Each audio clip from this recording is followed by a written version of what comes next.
three It wheel doesn't matter. I can thing, drive you know. if you So want. I know. Oh, I And think Larry's you should sure. drive. With that. I know one of them was the opposite way, yeah. Oh, I don't think so.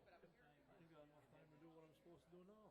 I'm supposed to be in Oshkosh City Barber Shop tonight. Broke the screen. Ran right into it. About my age, Larry is about my brother's face big. Larry'd be about 71 or something like that. And Dale would. Veteran services is I know Larry was my It's kinda like that middle joke. brother, but Dale and I were the same age.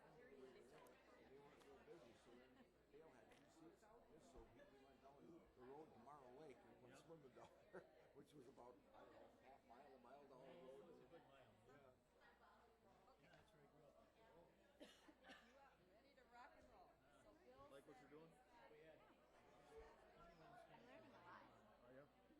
what did Everett have? Everett. How come you didn't put in for it before? We had 24 stalls. Wow, you actually only 16. And when I got out of I high did school, the first my dad time and always not worked the second time. When I got out of high school, all I wanted to do was farm. And I said, Dad, I said, where the barn floor was in there, I got out, you know, we put more stalls in there. So then we got it up to 24 stalls is what we did. And then just about that time, Somebody who, you know, because then I can be Kraft was after me. And then we had to go in front of, I was farming and I got whatever that, something like that.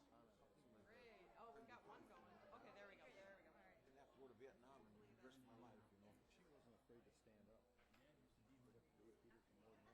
I was, well, she kind of told him they put him what part of line was in one day. She put him right. I don't think so. I think just that one needed Everett also.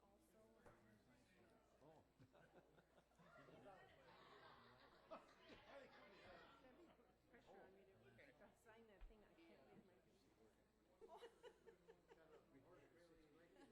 on me to sign that thing. I can't read my. do what you gotta do, man. Oh. So he made it tonight too. Barbara King and okay. and Barry. Hi, Larry. Hi. Every time it moves, it does this. I gotta see which one I'm gonna sit in front of. Which one has got the most candy in it? There's a piece of candy in there for you. Guess who that is? Got lots of pencils in mine if you ever need a pencil. Oh. They're not from me though. I don't know. It does have a yellowish to it. Yeah, it does. It did last time too. Totally yellow. Oh, I wouldn't say never, but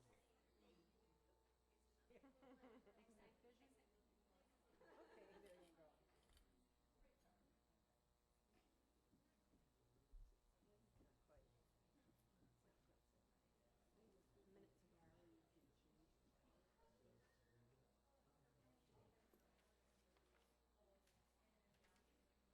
Minutes ago, I already did change. I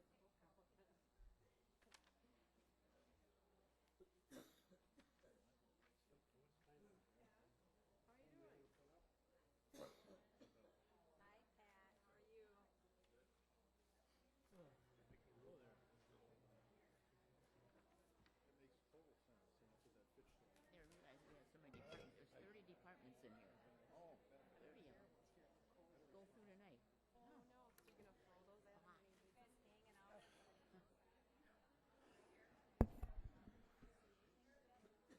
Does Carol have an under? Had no information about the building in Hancock. We haven't gotten it. We're having We started before we got done at 4:30. buildings in says yes. Has to do it. Let's call the meeting to order. Mel will do roll call. Mrs. Krantz. Here. Mr. Heisey. Here. Mr. Tim. Here. Mr. Pola. Mr. Eckstein. Mr. Weddy. Here. Here. Mr. King. Here. Mr. Wadel. Here. Mr. Bockelman. Here. Kirschner. Here. Thank you. We'll stand for silent prayer and pledge of allegiance.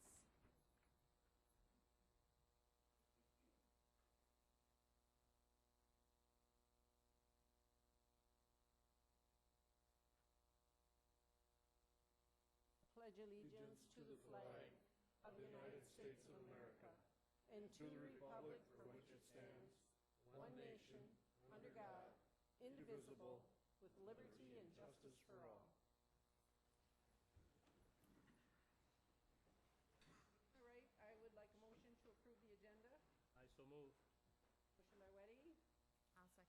second by Krenz. All in favor? Aye. Aye. Opposed, same sign. Next, we have the approval of minutes of the September 15th, 2015. Motion to approve. By Waddle, second by Rockmill. Any questions or comments? All in favor? Aye. Aye. Opposed, same sign. All right, I don't see anything for public comments. We have a nice crowd tonight, I appreciate that. And at this time, we're gonna start our department budget hearings. I hope we can all be friends when we leave here. And we'll get this taken care of, so, thank you for coming. All right, first we're gonna start with non-department revenues, expenditures, register of deeds, administration, and county clerk. So, that's the order. Oh, you're not? Oh, no, you're not. I'm sorry. That's Melanie. And Elaine. And Doug. Well, when you hopped up here, I just wanted. But- Yeah, right. Okay, so your packets should all be in order, so we're just on page 1 here. This is just the budget that isn't linked to any one department. Tax type stuff is in here. State aid, that kind of thing. We have some contingency stuff. We decreased more in the black, I guess you could say.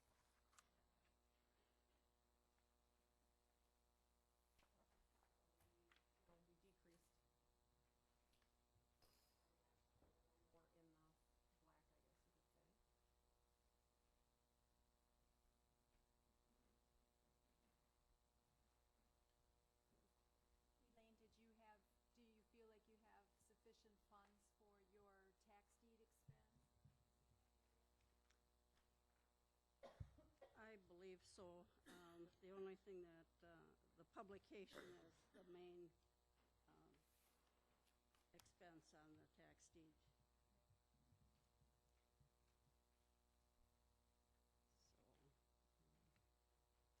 So, I think at this time, it looks like we would be able to. We did get more state shared revenue this year for whatever reason. I can't remember where that is. It's in here somewhere. Shared taxes? Yep. Yeah, so that actually, it had been decreasing about 1,000 every year for a while, and now it jumped up. So that was a good thing to do.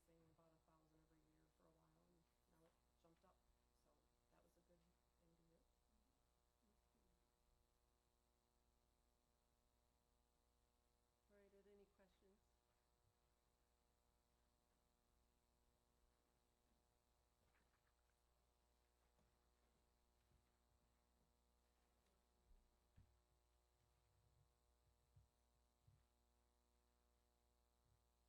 Do you have something you wanna add? No, of course, I've just the interest rates, of course, are very low, so the interest is down.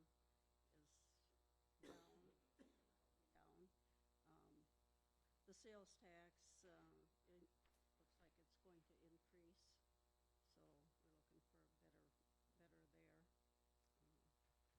Otherwise, everything else looks pretty much the same.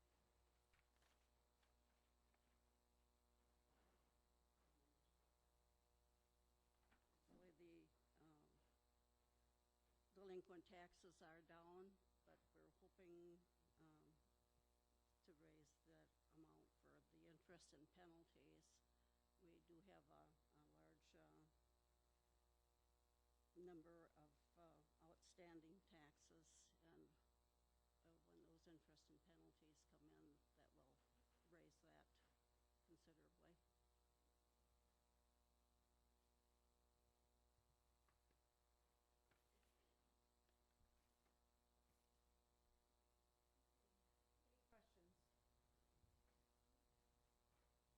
Moving on.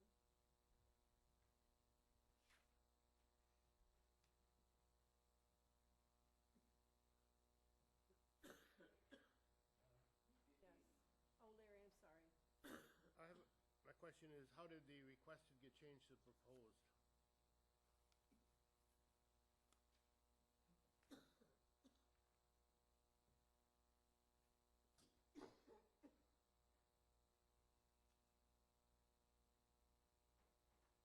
Are you talking about when it goes from one column to the next column? Yes, The request is what the department heads present to their home committees, and once their home committees have made their recommendations, it gets put into the proposed column. So these are things that went to a home committee, and that's how it gets into that next column, so. they were changed by the home committee. Well, in most cases, I believe in the non-departmental, we didn't have all the numbers when executive met on that, and so that some of this stuff we're seeing for the first time tonight. Right? Right, yep. Normally, the executive committee would act on the non-departmental, but we didn't have all the numbers in at the time that they met. So they saw some of it, but not all of it. Are you questioning anything in particular, Larry? Well, I noticed on the library committee that it got changed, and I'm the chairman of the committee, and I didn't know anything about it. So the library request never went to a library committee? It did, but we didn't change it. I guess it doesn't necessarily mean that anything got changed. It just shows that a committee has seen it and approved it, and that's what the numbers gets flipped into the next column, if that's what you're asking. But the numbers got changed, that's what I'm wondering. Well, and that's what we'll be discussing tonight. Okay. Instead of the finance committee doing this as we used to, we decided that the whole board, we did that last year, decided that the whole board would look at this together instead of just leaving it up to the finance committee. So I guess if there are things that need to be changed, tonight is the night that we will talk about But what it. I'm saying is, it already has been changed. What we have in the 2016 proposed is what we got from Mark, I believe, is who sent it to us. So when we do their budget, we can find out why it was changed.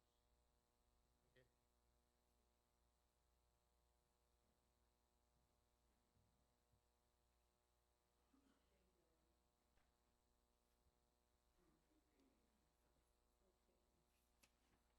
Okay. Next, we will go to the register deeds. Excuse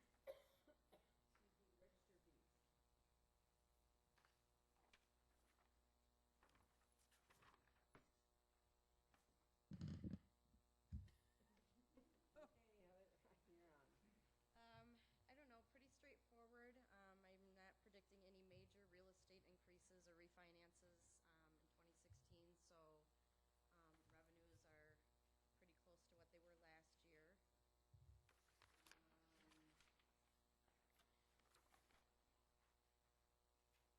Designated funds are the redaction funds that I use for usually like, last year I used to pay for part of my software, imaging projects, that sort of thing. And ultimately, I went down on my budget this year because I dropped from 2 deputies to 1.5. So that's, I don't know if anybody's got any Heather, do you have any restrictions on how long you can keep that redaction money? not that I'm aware of. Okay. Any questions for Heather?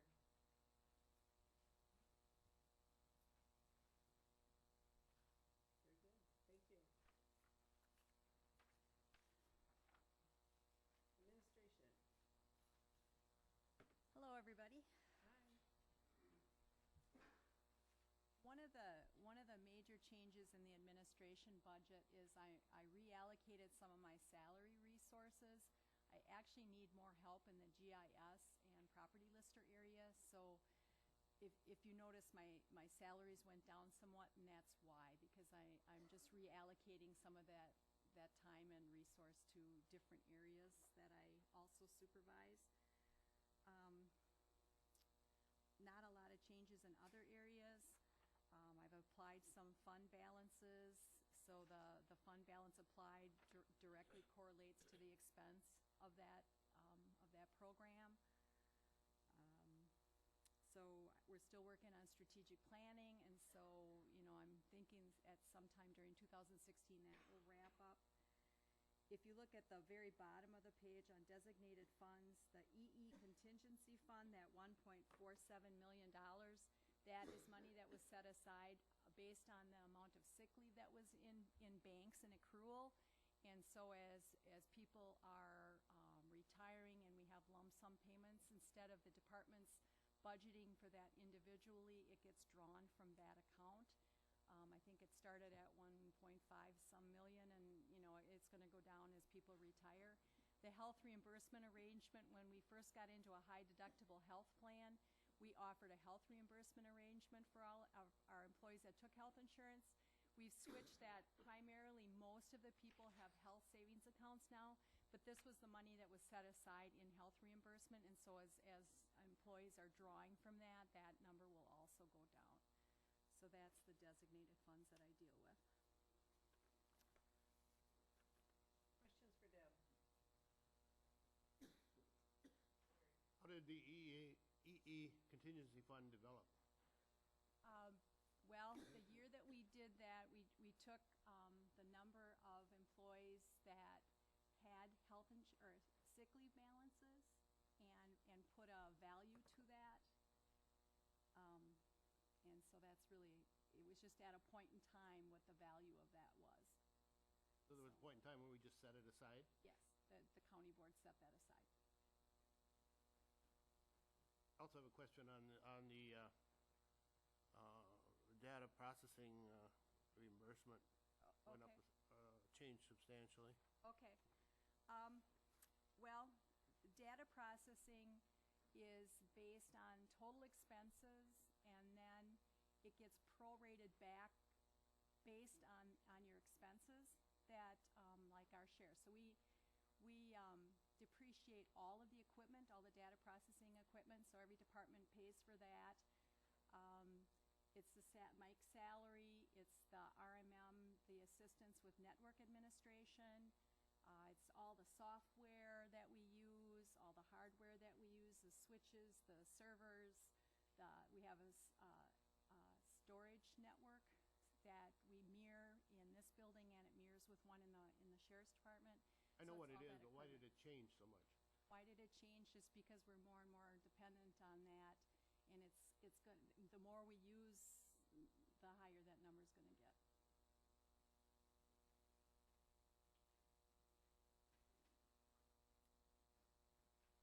Any other questions, comments? All right,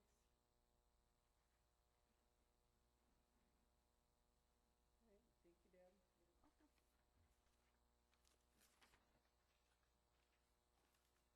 County clerk.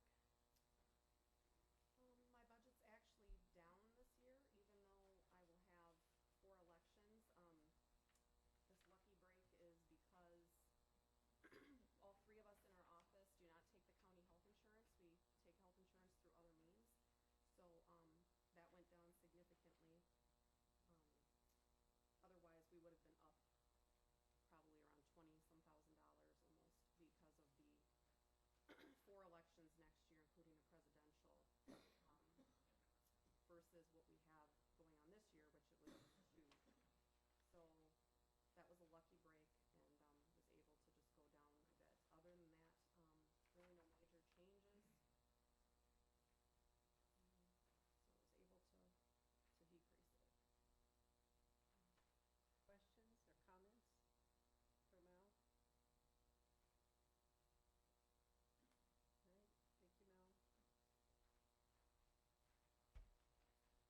All right, thank you, Mel. 2016 Family Court Commissioner.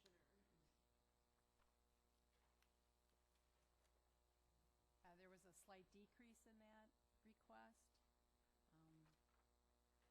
It's we have the mediation that we contract with Winnebago to provide that. It is a state mandated program, and then we have a part-time family court commissioner that comes in. Their office, his private office does a lot of his secretarial support, so that so there's some cost in there for that program, the program services. Fairly straightforward though, but it went down slightly.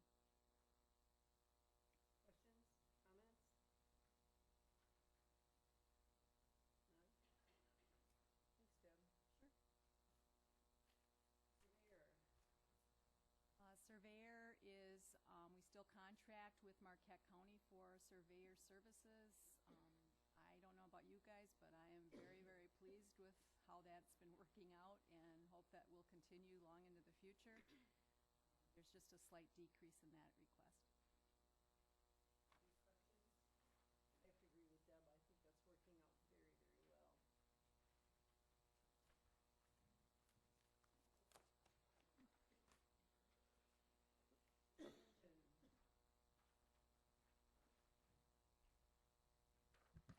You can see that we came in at 0 this time. We had a few increases in costs that were offset then by removing some other line items, and we also had we had received some state aid for fringe benefits because the university organized how they did the insurance for all of the divisions of the university, and it didn't work in our favor, so we've been receiving some fringe benefits grant that is expired at this point. So that's been offset by increase in costs to the 4-H members.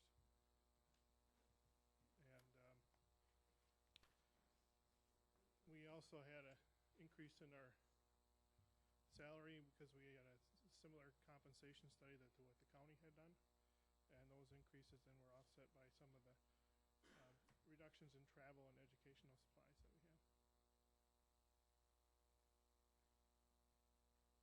Any questions for Patrick? Any comments?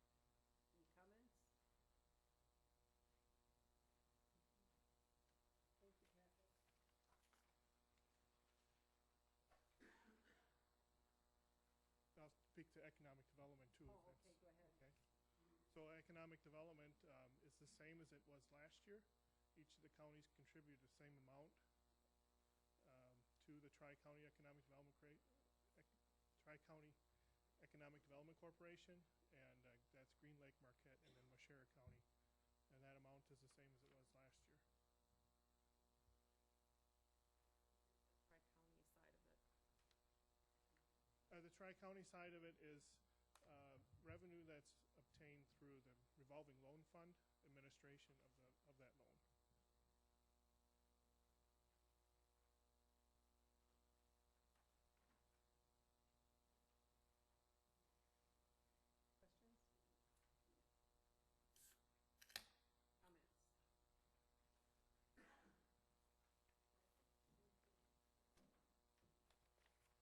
Questions? Comments?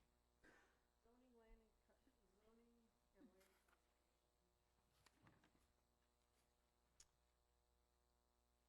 Our budget, we were able to keep it at 0. We raised fees last year, and I've always been told by one of the board members that we can't raise them too often, so we didn't raise them this year, but we had enough new construction, and if that holds true for next year, our permit fees have come in a little higher. So we have additional revenue that has covered the additional wages and benefits increase that we see. And our grants were pretty steady this year from 2016 compared to 2015. So we were able to hold it at 0. Any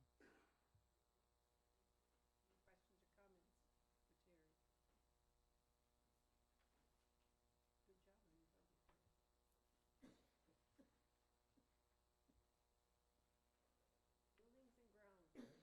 and grounds. I was able to hold it at 0 also this year, so.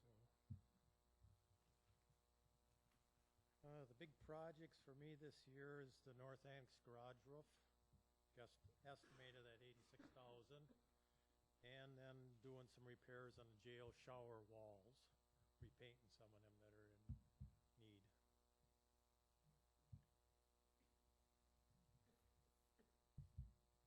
We did have you take money from your. Yes, my committee was tough. You were very nice to me this year.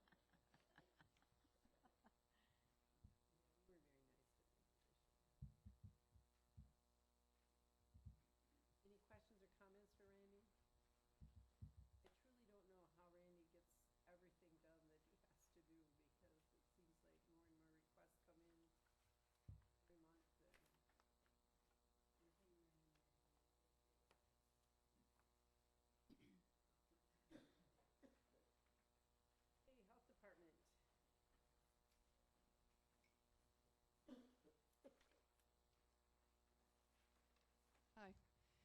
we came in slightly under.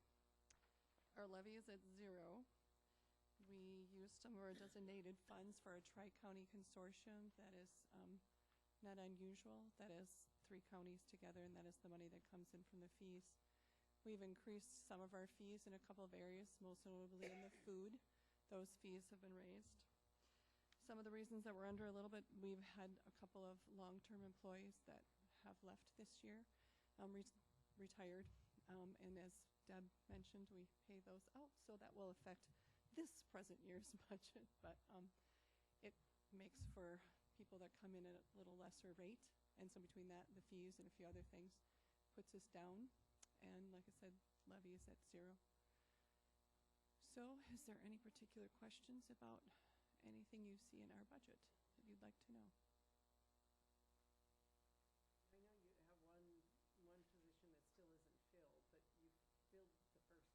Filled the first one, accepted and written acceptance today, and we've interviewed for the other one, and we were very pleased with many of the people that came in, so we're like, doing good. Questions for Patty? Patty?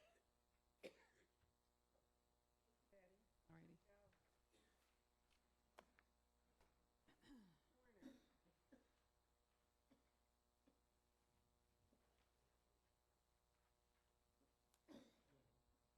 You gonna do the corner? I can. Went down a little bit. All right. It's an elected position. Our coroner receives a annual stipend plus per call, and so that's worked in. He also has some deputies, but that information is all within the call line. Pathology, those costs, it's just a guess, and it depends what comes in through the sheriff's department, right, Jeffrey? So, so he just puts in a best guess.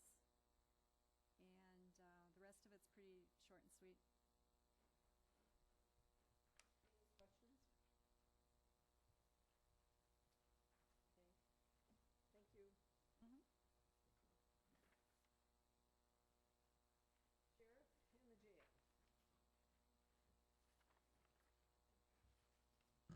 Evening. Good evening.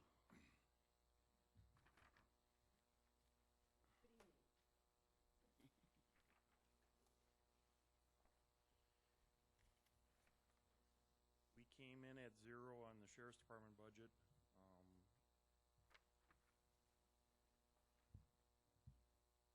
Nobody fainted.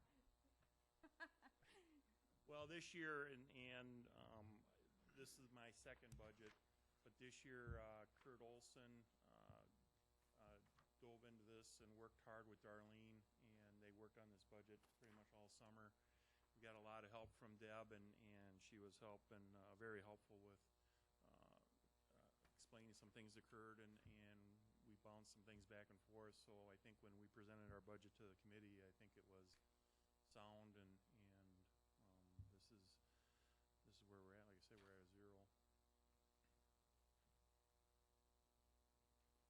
We have some big projects coming, but hopefully. Yes, we're looking down the road in 2017. There's an update that we have to do to our 911 software and hardware. It's one of those things as technology changes. We're mandated to keep up with those changes, and working with CenturyLink, we'll be looking at an upgrade of, right now we believe is going to be in the neighborhood of $200,000, but we're looking to save some money, anything we get from this year's budget, and putting that towards funding that project in 2017. That's the hope. The other hope would be is, I know the sheriff's departments, and I believe the county association is really pressing the state to give us those funds that they're collecting for the 911 services, and instead of putting them in the state coffers, returning those funds to projects exactly like this, which it was designed for. So sometime between now and 2017, hopefully the state will come through with that. Resolution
Mark worked with Darlene and Kurt to some extent on this one too, and we actually came in under for the 2016 emergency management budget.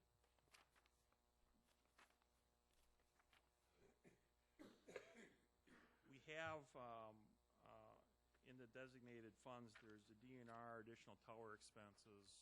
When we built our tower structure several years ago, our Watoma site was one that we partnered with the state of Wisconsin, and the state of Wisconsin gave us a sizable chunk of money for their for being on that tower.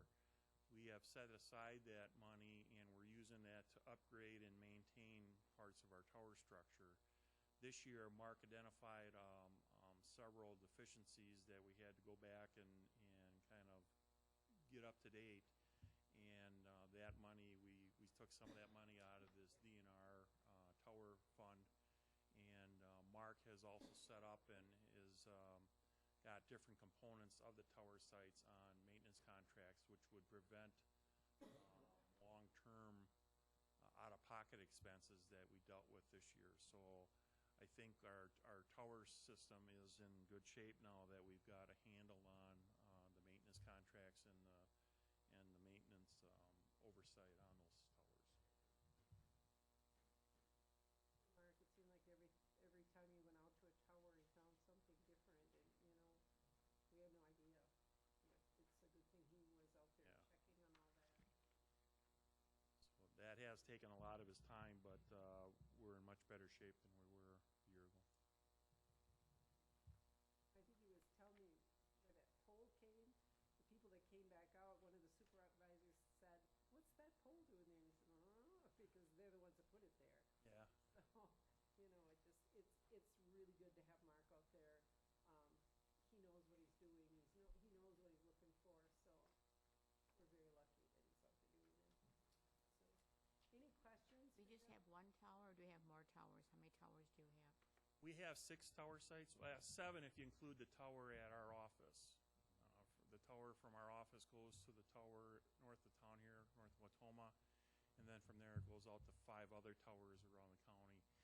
We own 3 of the towers, and we have a lease agreement with Bug Tussle for the other 3, and with that agreement, we have our equipment on their 3 towers, but they have their equipment on our 3 towers.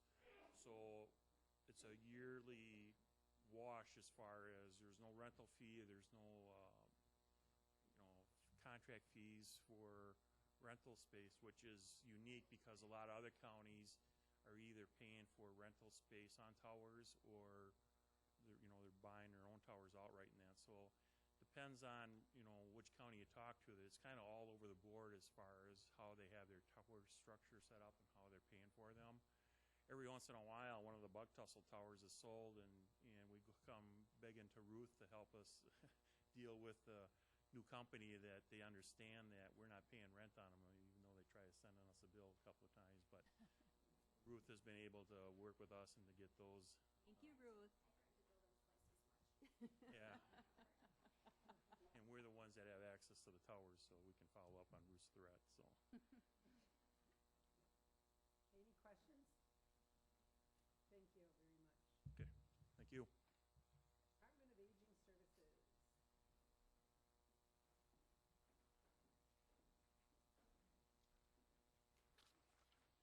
Lower this down a little bit. Good evening.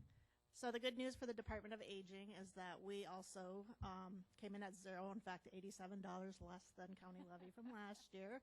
So don't spend it all in one place. But there are just a couple of things I wanted to point out. In our fund balance applied for 2016, that did go up from last year. There's only one item out of the undesignated fund that we have, and that is for the purchase of a home-delivered meals vehicle in 2016. And then all of the rest of the money in that category is from designated funds, including 2 vehicles that we plan to purchase for our minibus program. That's on a cycle that we can apply every couple of years. We pay 20% of the cost if we are successful in being approved for those vehicle purchases. And then some other miscellaneous designated amounts there. If you want more information, be happy to give it to you on that.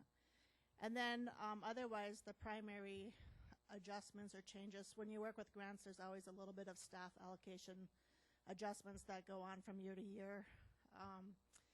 The primary one for 2016 is with our Loose Ends publication.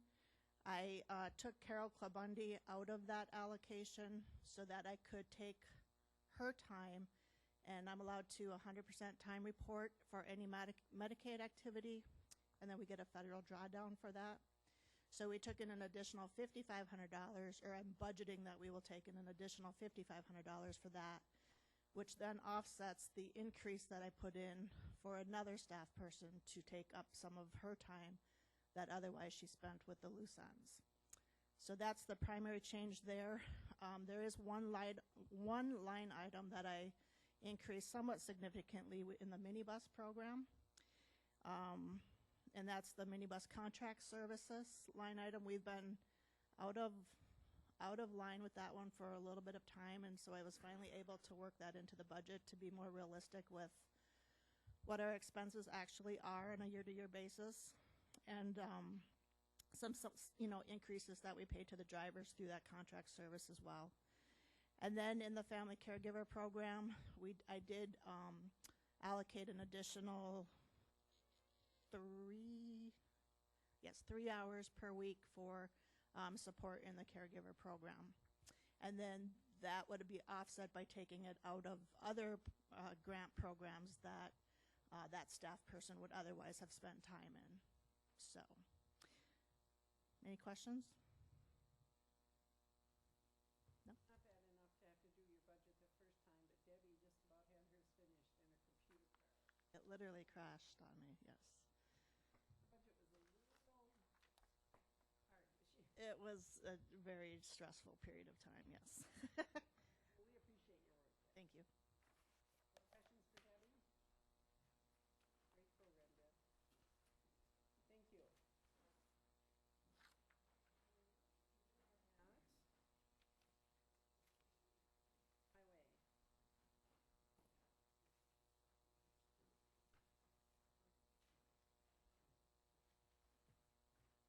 Our home committee didn't change anything and it remains zero. There's one caveat to that though. I was instructed to bring forward the car kill deer thing as an extra, and that would be like $6,000, just something for you all to hash over. Do you feel, Brian, that you would be able to work that expense in without changing your budget request? Well, what the home committee instructed me to do was to bring it in individually because it's something new. It's a mandate by the DOT, DNR, that they're not going to cover it anymore for state and township roads. And then the highway was going to work with townships. All 18 townships were queried. So far, one has requested no help. 3 have requested to join in on the pickup. So. We're kind of skirting the question. Do you feel you could work it in? Do you feel you could work it in? This board was nice enough to give us the extra $200,000 last year to put towards highways. And that was what the instructions were, was to go onto highways, not into picking up dead deer. But I still didn't answer your question, No, did I? you didn't. So is the 200,000 still in here? Yes, ma'am, it is. Okay, so just so you know, that 200,000 is still in here. Ooh. Oh, you're chasing me around the skirt.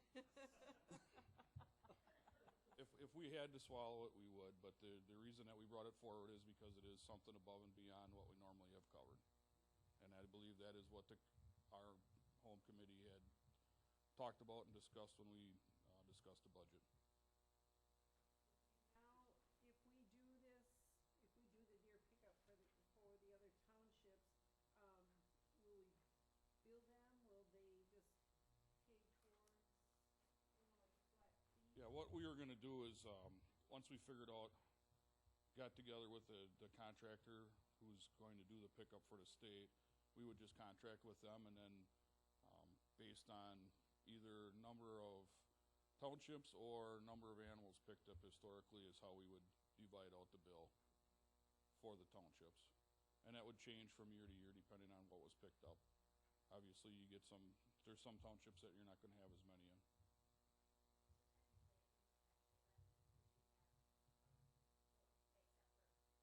Ours, right.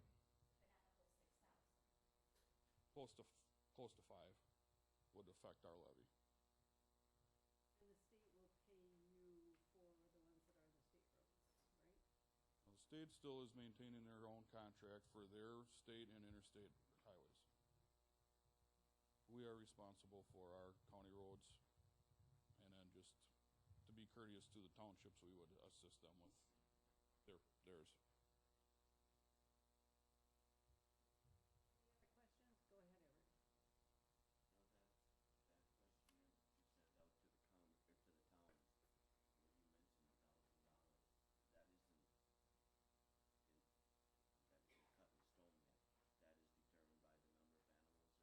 No, we don't have, no. That $1,000 is gonna be divided up probably through all the townships that decide to get in. It's only gonna be $200, $300, maybe $400 most per township, depending on how many animals they actually pick up.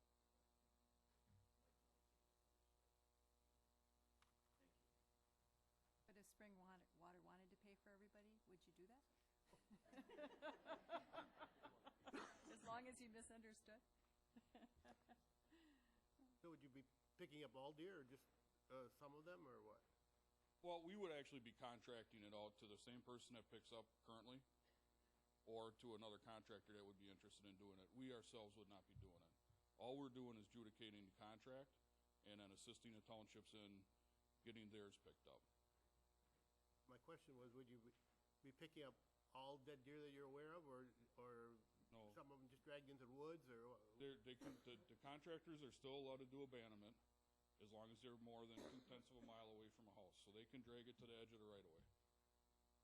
But we would follow the same contract that the DOT and DNR currently has with the providers that they have out there currently. We would just shadow their contract. The only difference is the county's gonna be writing a check instead of the DOT for the ones that are picked up on the county trunk system. Then the town roads, that would depend on your township if they, go into the agreement with Brian or not, or with the highway department or not. So in your township, it would depend on what they decided to do, right? Right, if somebody's in a township and they're complaining about a dead deer, they call their town chairman, and the town chairman tells them to they either take down the address or they call us, and then we in turn dispatch the guy that does the pickup. He has, depending on the holiday or the weekend or the time of the year, he has between 1 and 3 days to come and get the animal. That doesn't contract with you or do the same contract, you just have to say sorry. That's right, we would not assist. Correct. So the property owner has to call to have it picked up? Well, whoever would be driving down the road, if the township would have a maintenance guy, they could call. Because I live on a county road. It was a dead deer killed along my road, and the bones are still there. And it was obvious when you drive by that the deer was laying there. Somebody probably never called it in. But county trucks go by all the time. I can't answer that question. I'm just telling you how it is.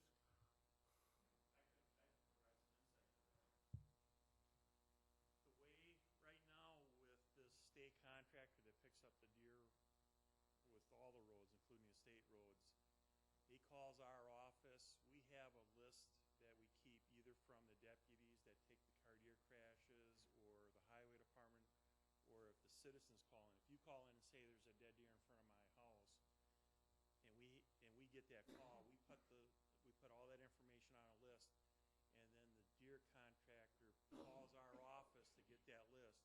We fax that list to him, and that's how he knows where to go and get the deer. If we're not aware of that information, then he doesn't know that there's a dead deer in front of your place, and he won't go out and pick it up. So it depends on that information coming into the sheriff's office, because we're the point of contact for these deer pickup people. But the county truck people don't report it? We don't know, we even have the same problem with the deputy is they don't know which have been called in or not, sometimes, we may get a call that says, are you aware of this dead deer on 49 south of 21? And yeah, if we got on the list, we do. If we don't, we'll put it on the list. But it depends on people contacting our office to report the dead deer. This spring, we were not advised of the rule that the DNR came out with called abandonment, which means that you can actually take and drag the animal to the road, to the edge of the right-of-way, and leave it. And we actually were pulling him out to the edge of the road for the guy, and the guy was dragging him back to the road, to the right-of-way. So, I mean, we didn't know about it. And there was a time this summer that everything was laying, and nothing was getting picked up because the guy was in a major car accident and has a broken back. So they struggled for almost a month and a half before they found another contractor.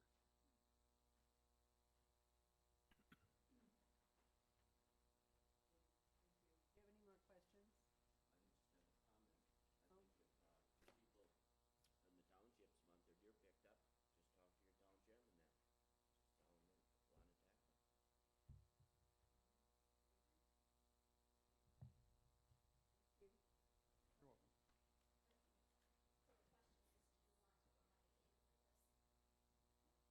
Judy? You're welcome. Is that number 8 on the agenda? That's okay. So write yourself notes. I don't know. I guess that's what you're not. Okay.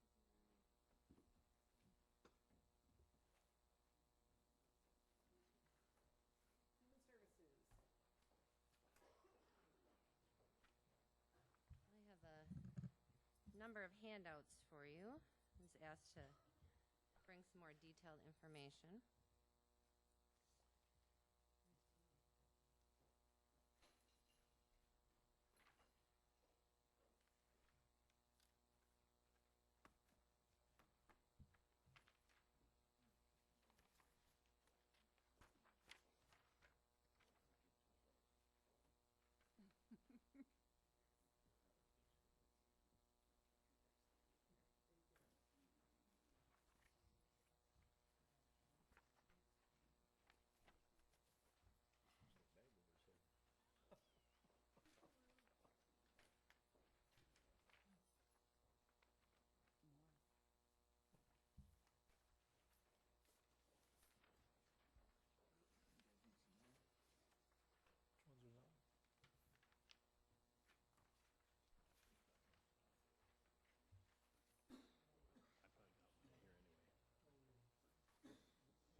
Okay, so you should have 4 handouts by the time they're all around. Thank you.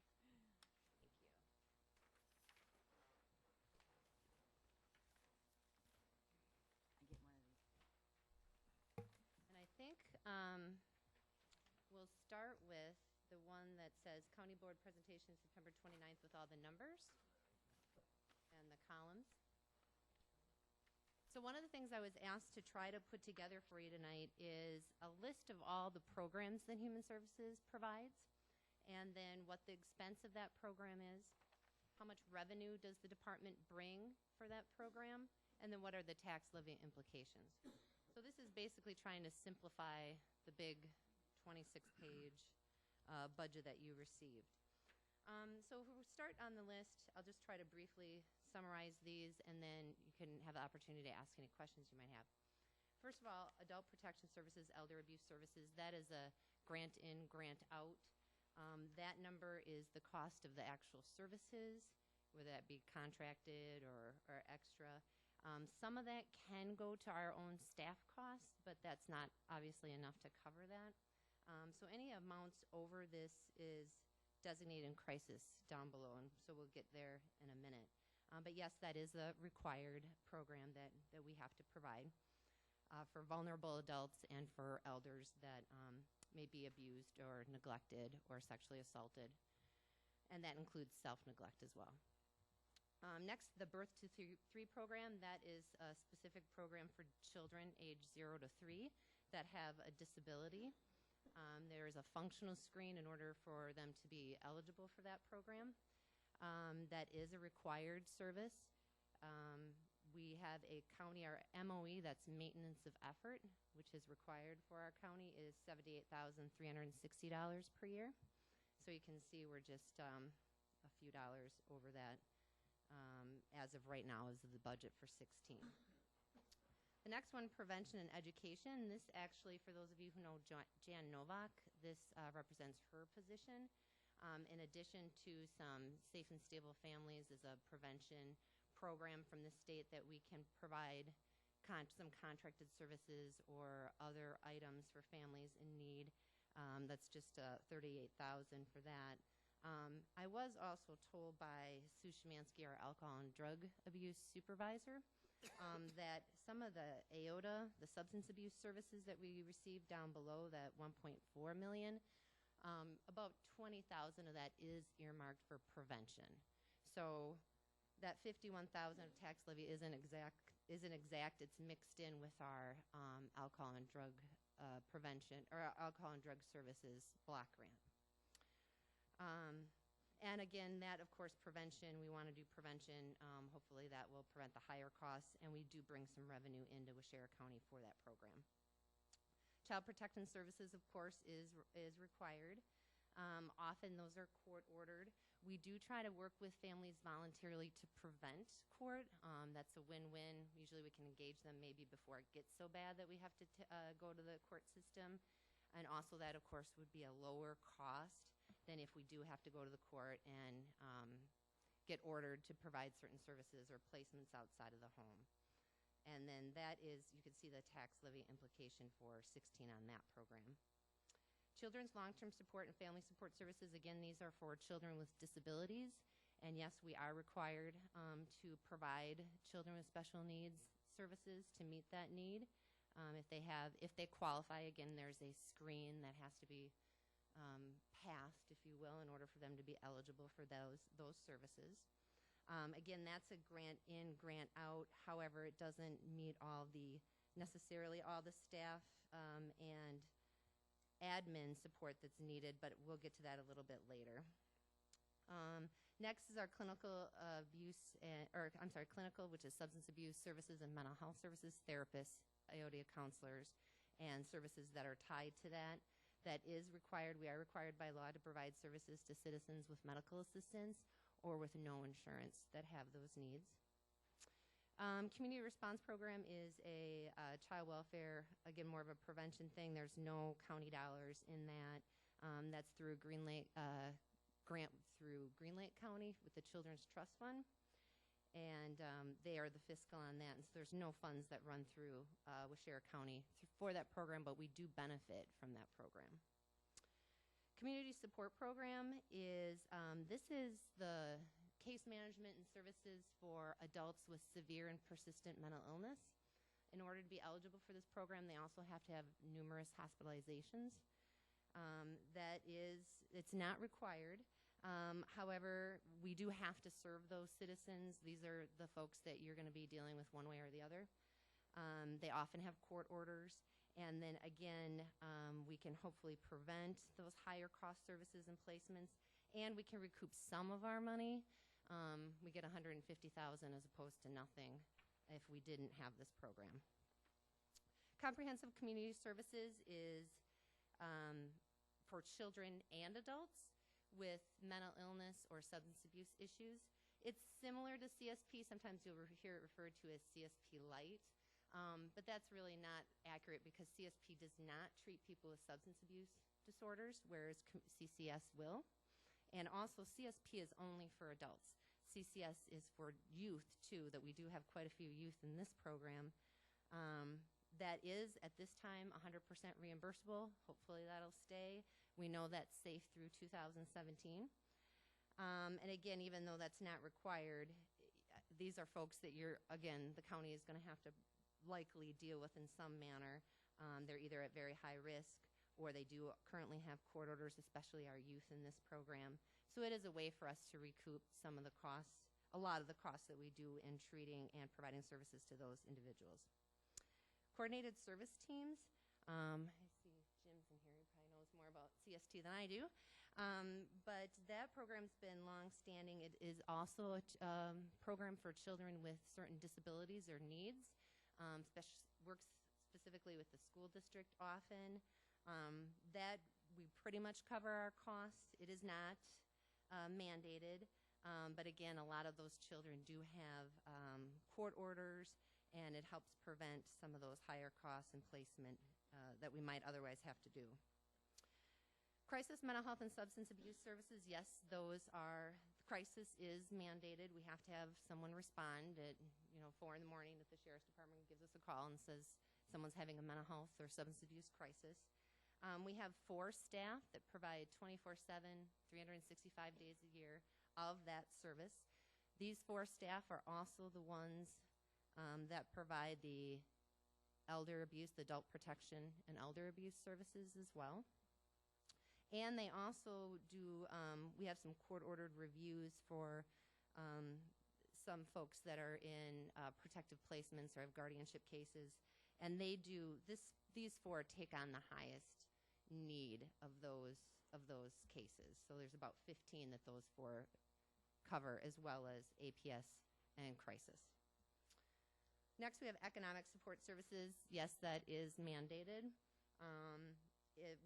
Most of that comes from the state. We do have a contract with the state, and we have a 10-county consortium to provide our income maintenance services.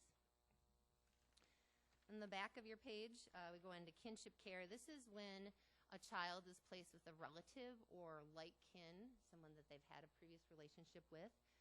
Those are either court-ordered, or if there's voluntary, sometimes there's voluntary ones that aren't court-ordered. Those are placed on a wait list until we have the funds to meet them. Sometimes we can go a little over if we have a lot of court orders, and then once you have someone on the program, it's not like you end them in order to make room for a court-ordered. But the good thing about this program is, like for example, in 2015, I think we're $9,000 over, but at the end of the year, we do what's called a re-ob-de-ob. And so then we can say to the state, hey, we are $9,000 over. Another county might be $9,000 under, and then so usually it matches up pretty closely that we don't have a big tax levy implication for that program. In-home safety services is another free service. It's a very good program, intensive in-home safety services for families in need. Dodge County is the fiscal lead for that. It's a grant with the state, and we have 8 counties involved in that. ADRC is a grant. We are the fiscal agent for our ADRC, and that's 4 counties with Shara, Green Lake, Marquette, and Adams. And those amounts are set by consortium, and yes, that is required as well. Juvenile justice services, these are for juveniles who have committed a crime. Yet we are mandated to serve those individuals. Usually those are court-ordered or a consent decree, which would be an agreement with the court and the family to prevent, hopefully, higher-end services in court actions. And again, if we have some quality staff and quality services, hopefully we can prevent some higher costs in that program if we do it well. Long-term support, yes, again, this is a required service. Our county mandated contribution to family care is $235,983. In addition, we have 2 staff that family care, a CMO will contract with us to provide certain services. And then also 2 staff cover the other 70 guardianship protective placement cases that we have the annual court reviews and follow those individuals to make sure their needs are being met. Post-reunification services, this is a new state grant that provides services for families whose children are being reunited in the home. That is, you can see, a negative tax levy implication, and that helps support our child protection services, and hopefully so we don't have recidivism. That's one thing with CPS, you have a lot of people in and out of that system, and we're trying to prevent that. And then admin is difficult because it supports all of our programs, obviously including the mandated ones. We are fortunate that a lot of these programs will cover certain percentages of, they call it AMSO, which is your administrative or your overhead costs. For example, CCS is supposed to and will most generally to cover 100% of even our overhead costs for that program. Other ones are a percentage. It depends also, if you spend more, you get more back. We're not always sure what we're going to get back from the state on that. But the amount that we get in does, for the most part, cover the salaries of the staff that do admin and support. But then there's other costs that it doesn't cover. We'd be unable to recoup any costs without our admin or finance team. And like I said, if we cut that, that means you're going to get less money in one of these other programs. So there's our totals. You can see as it stands today, and obviously this might be changed, but the $2,864,114 is about 33% of our total budget. So that's pretty much, that's in line. I've asked other counties, and that's in line with what other counties' tax levy percentages are. This is a extremely simplified version of our budget. These are estimates only, not meant to be exact figures, although we did try to make them as exact as possible for you tonight so that you had accurate information while keeping the document succinct. Revenue streams and expenses blend, and I can just give you a couple very short examples of that. For example, we report our Medicaid, that would be CCS, CSP, any of those case management, clinical, therapy, substance abuse counselors, all those on a system called WMCAR. It's Wisconsin Medicaid reporting. We also have, if we're working with someone, an individual that we have to work with that is not on one of these programs, we can also do what's called TCM, is targeted case management, and recoup some money that way. But anyway, we put it in a big report, and then we get they just give us a block of money. So it's hard to separate it all out because that revenue stream is combined. In addition, a lot of our staff do more than one job. We're a small county, and we try to do what makes sense. For example, some children can be eligible for both CST and CCS. So instead of having two case managers, because that wouldn't be a good use of our resources, we'll have one.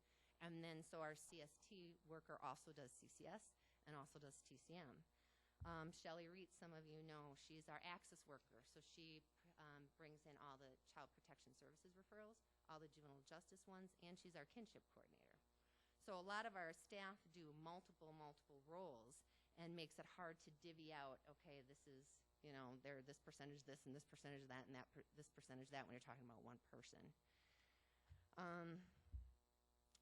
Obviously unpredictable. I wanted to show you, if you want to refer to this page that talks about the placements, just so you can see how unpredictable our out-of-home placements are. The biggest costs. They're the most unpredictable. Usually they're the highest end services. And then you can kind of see through the last 5 years what our amounts have been for those specific placements. COP is it's an old legacy for the old long-term support. So that would be, those go for, again, CSP clients. That's mixed in with the community support program that I gave you on this other list. And then it also pays for some of our kids in children's long-term support. But you can just see how it fluctuates. If you look at clinical, for example, in 2014, the contracted services, which is mainly placements, was $186,000. 2013 it was 182. Back in 2012 it was 342. So that just depends on who you got knocking at your door. Do they have to go to Winnebago? Do they have to need a hospital? Do they need to be in stabilization? All those things. And we try to, again, bill for whatever we can to recoup those costs, but sometimes that doesn't work out, or you only get a small percentage back. Any questions on those two documents before I get into Yeah, I this guess document? just for Yes. clarification, Dawn, of the placement numbers, Mhm. how much of that is really budgeted, how much of that is recouped? Yeah. Can you give me an idea? Good question. So on the revenues end, we don't separate out how much we would necessarily get back for placement. In general, placements aren't covered. As a general rule, placements are covered. Room and board, no program pays for room and board. However, CCS, if we place in a place that's CCS trained, Comprehensive Community Services, then we can recoup a certain amount of the services they provide. There's a lot of rules attached to this too. There's a lot of documentation. You have to set a rate. You have to dot every I, cross every T. You have to put their hours in and specifically what they did. It's not a simple, oh, you were going to get 50% back. But it depends on the program. Juvenile justice and child protection services, no, unless you can use some of your block grant. So, for example, Youth AIDS is the block grant for juvenile justice services. And so if you look at this one with all the numbers, juvenile justice, you'll see that the revenues brought in were estimated to be $295,000. So at the end of the year, we'll say, we had this many costs, and sometimes they'll give us more, sometimes they'll just give us what we contracted, sometimes we get less.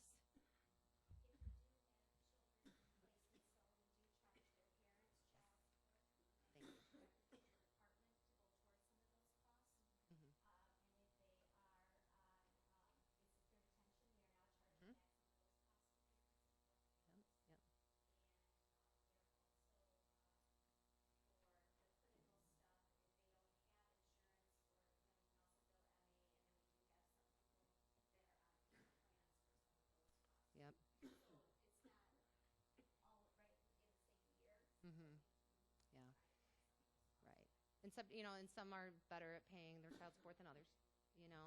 We do have something, just briefly, DHS has come out with a new ability to pay requirements. It's called DHS 1.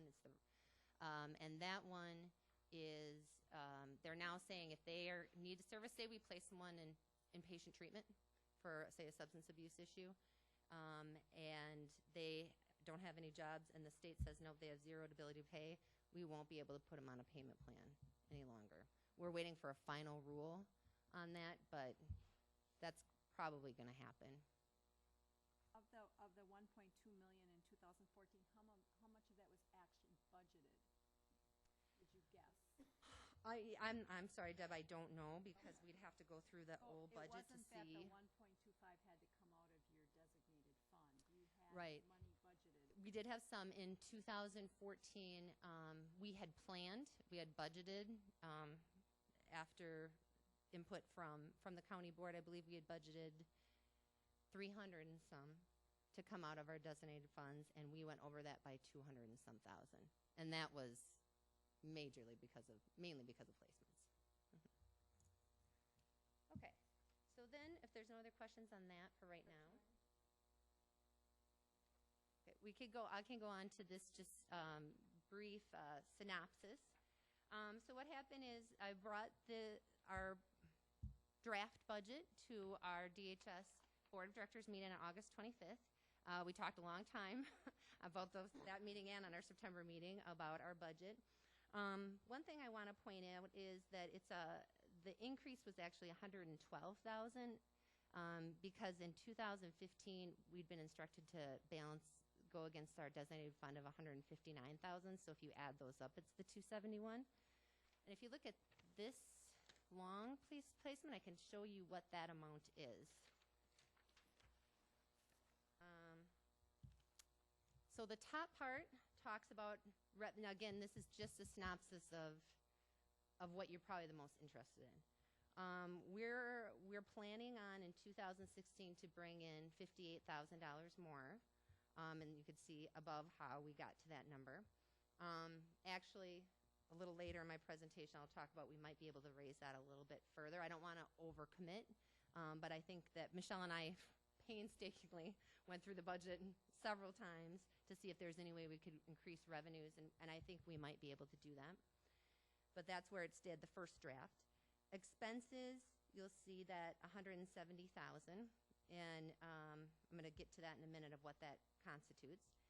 On the right-hand corner, you're going to see an increase in expenses for 2016, $170,000, less the increase in revenue. That's how we got to the $112,000. So now what constitutes that $112,000? About $15,433 was increase in personnel costs. Our staff went from 37 and a half hours to 40 hours a week this last year in 2015. So now in 16, we'll all be at 40 hours a week. And that's including the 1.5% raise that's tentative. Obviously, that would normally have been a lot more, except that we did have quite a few people leave, and then the staff that was replacing them were at a lower salary level than the people that left.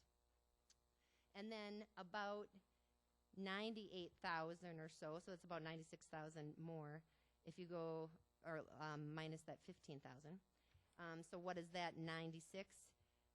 The three big ones, you'll see in it says identify some major changes in expenses. That 19,276 was suspected increase in community support programs. So again, those individuals with the severe mental illnesses and numerous hospitalizations. We had kind of a bad year this year as far as those placements go. However, there might be some light on the horizon. We were able to move 2 of those individuals back into the community, and then 2 of those individuals did get on family care, which means that then family care picks up those costs. So when we did this budget, we didn't know that information. So it might be, we might not need that 19,000. 55,000, about 800, was Dr. Patel. We do have a psychiatrist. We have 2 psychiatrists on staff. One is once a week, Dr. Patel, and then Dr. Hollick works with children, and he's every other week for half a day. And this is for outpatient mental health clients, suspected increase in costs for non-comprehensive community services clients. Again, if we were successful in getting a contract with Family Health of Clinica for an advanced practice nurse prescriber, that amount could go down because that position would be cheaper. We can bill more for that. And then maybe we wouldn't need that $55,000, but as it stands today, we would need that. And then the $23,000 was the data processing, which obviously we had no control over that, or neither do you probably. So that's what constitutes the increase. Any questions on that piece before I move on? Okay. So when we first met with our DHS board in August, we were aware that the county board might not be able to fund the whole 271. However, we did feel it important to at least present this to all of you, so you do have information and you know kind of where we stand as of today. We also wanted to be pretty transparent with you so that you understood what the cost of doing services in Waushara County to our citizens. And again, in addition, we think it's a good idea to keep something in our designated funds. Again, those unexpected costs would hate to put the county at risk through the general fund, but of course that would be all of your decision. During the budget process, we have been asked to come up with a plan to present to you all regarding how we're going to negotiate all this. And after thinking about it for quite a while and thinking, well, what can we give you?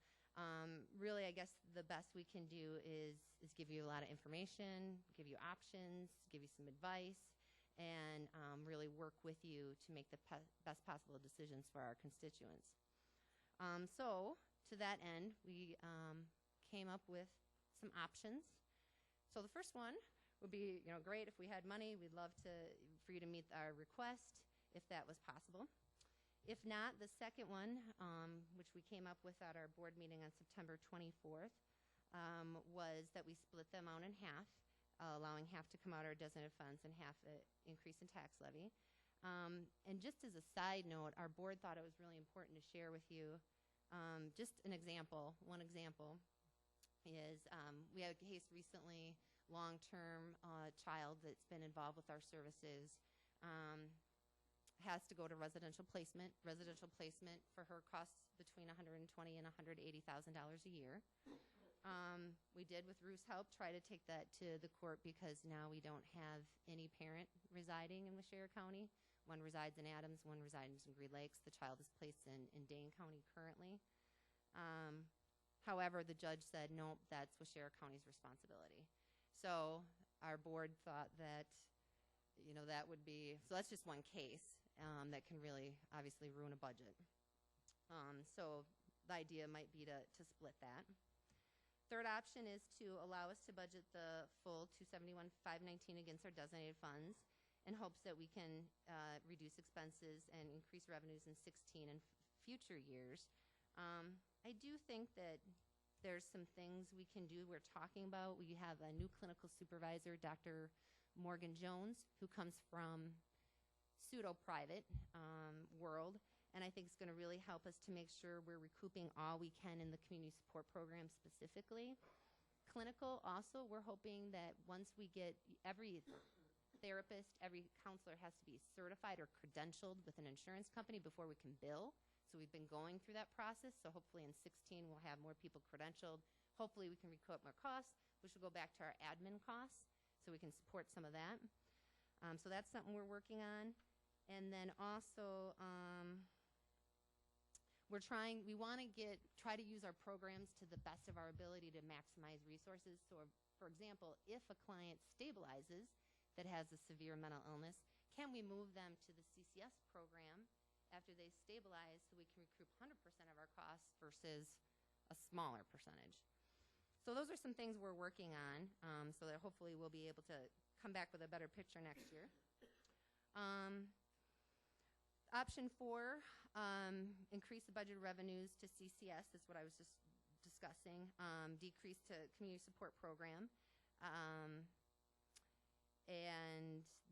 And then decrease our levy request by $55,000 and fund that if possible.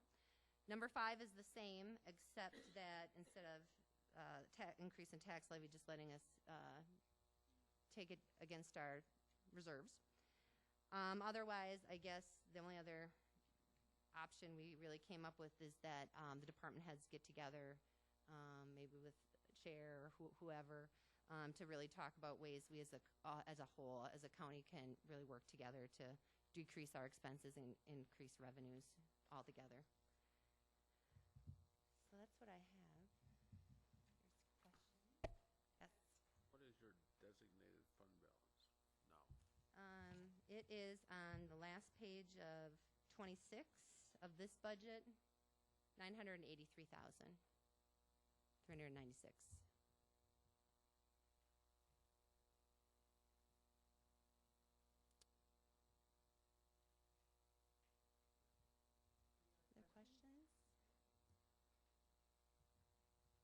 We have to make a decision here, and she has outlined the options for us. This is the time to speak.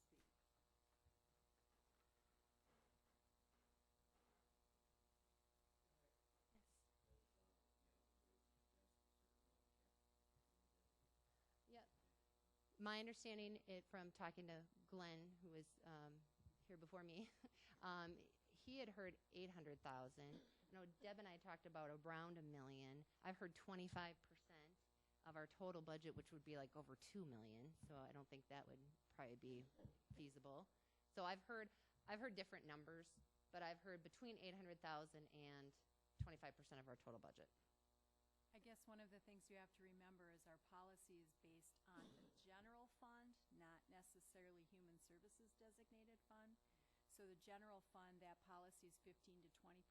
So we have sufficient funds in our designated funds for based on the general fund 100. So there really isn't any true guidelines on the human services reserve.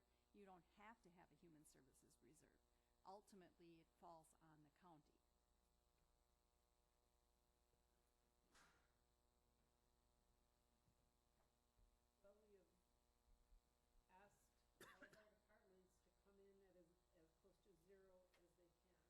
They've done that.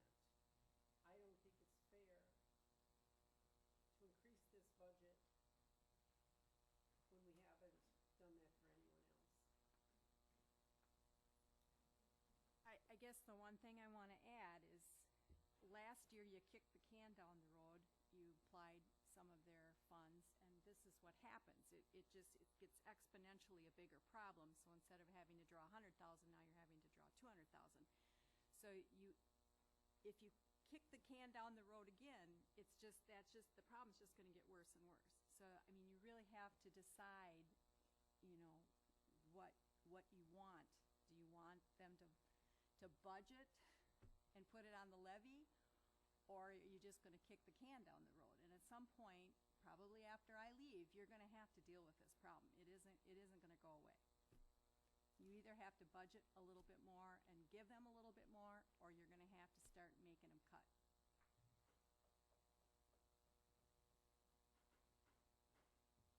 We discussed this a lot at our committee meeting, and one of the individuals came up with the idea of option 2. And I guess probably as we look at the types of situations that we encounter with human services, we don't know if any high-cost individuals are moving into the county or not. That can change at any time. As was mentioned, the one individual that's costing $150,000 or $180,000 for placement, that was done by the courts. We didn't have a chance there when one parent lives in one county and one in another. I think this stemmed from a broken adoption or something like that. Yes. Yes. And it wound up with Waushara County being responsible. Now, we don't know if this can happen again or not. And if it did, well, She started out as our resident. I understand that. Mhm. But now if the parents are in different counties, but But I mean, this is a child that we've been dealing with for years. Yes. That's why the judge did not change it after the 6 months. That But I doesn't think- mean it won't change later. I think we'll still be dealing with this individual for another 10 years or so, right? Not necessarily. The mother has just recently established residency in Green Lake County. The father has been in Adams County longer, but the child was living with the mother in Waushara County when we got involved. And at this point, where we were at in the process for somebody who wasn't stable and a county that hadn't been involved with the child, the judge wasn't willing to look at that right now. That doesn't mean that won't change in the future. Rick.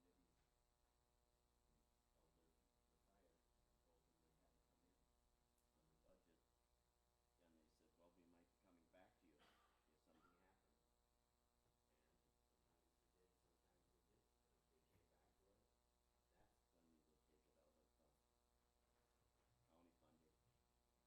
did, sometimes they didn't. But if they came back to us, that's when we would take it out of county funding. And I know it's just hoping that nothing happens, but the others is putting it on the levy. Questions now?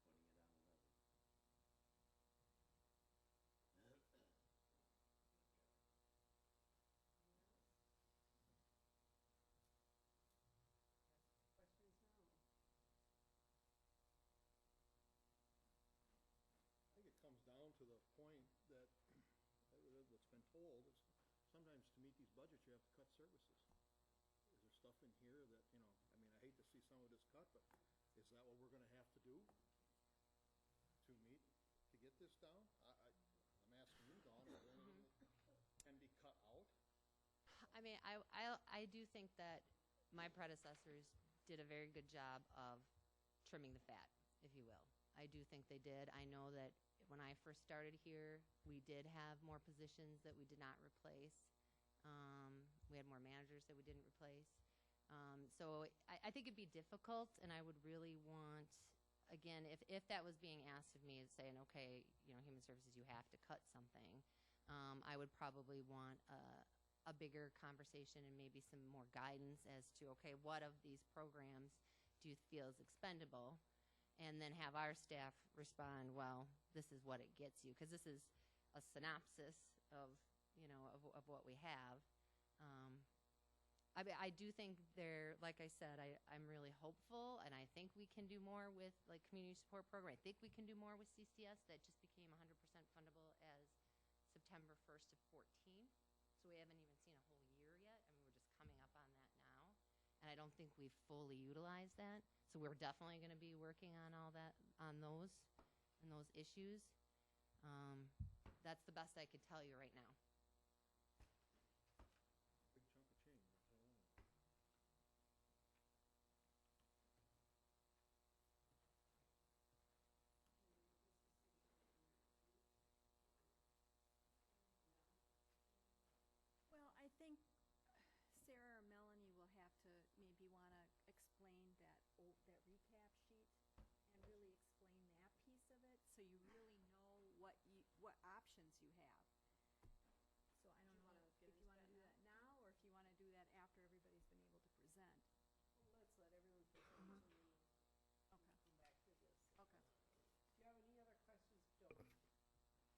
other thing I will tell you is, I mean, it is very complicated. Like I said, there's a lot of things that are mixed, a lot of expenses that are up and down, are unpredictable. If any of you would like to have a sit down and meet with myself and our fiscal manager, we can go over this in more detail. We could even have some key staff involved that run these programs and can say, okay, so if we cut this is what we think might happen. You don't know, but you know, just some of the repercussions. That we'd be happy to do that. And anytime, please just give me a call. We'll set something up and definitely make some time for you. Okay?